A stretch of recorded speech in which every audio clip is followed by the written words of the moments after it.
Thank you very much indeed, Mr. Speaker. And what a marvellous time of year it is when I see the Christmas tree in New Palace Yard and the trilling sounds of the Parliamentary Choir and the Salvation Army Choir to boot. But on a slightly more sober note, you will recall, Mr. Speaker, the story of the government so far has been one of early scandal, a first reset, a delayed budget, and now what we can expect to be a delayed spending review, and we must hope at some point they will get round to actually making policy.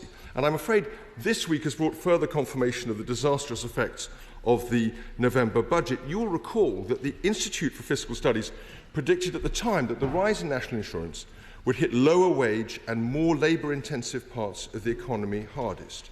They also predicted that the Chancellor may need to raise taxes again soon. Chancellor's reaction, as you will recall, was to say in terms to the CBI, and I quote, "I'm really clear, I'm not coming back with more borrowing or more taxes." And we will see how long that promise lasts. But only this week, the Financial Times reported that hiring has fallen more sharply in the UK than in other major economies over the past year, including the US, France, Germany, Canada and Australia. Luckily, however, we now have the government's new plan for change.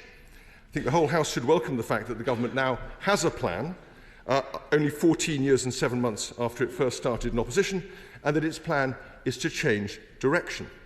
But I would describe the plan for change as like a fine, fat Herefordshire beef cow that has been inadequately fed with the Reform Party's favourite anti-methane feed supplement, Bovea.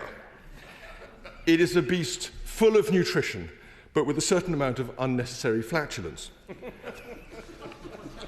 A lot of media commentators have had fun with the government's blizzard of to-do lists, including its 6 first steps, 6 milestones, 5 national missions and 3 foundations.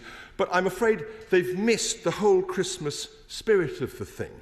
All we need now are policy announcements on turtle doves and partridges in pear trees to complete its new initiatives Advent calendar.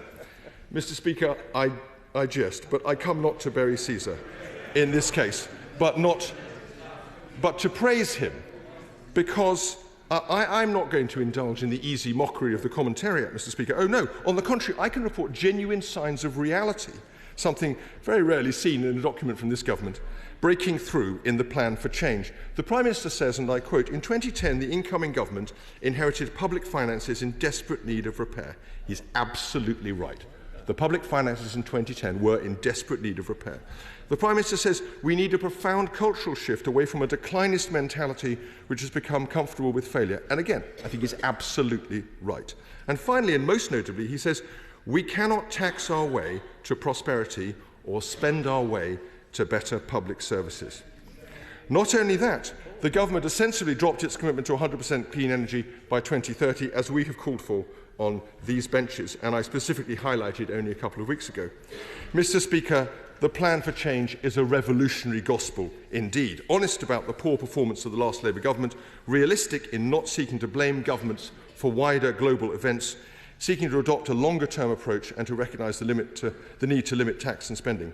All we can hope now is that someone spreads this revolutionary gospel in the Christmas spirit to the rest of the government.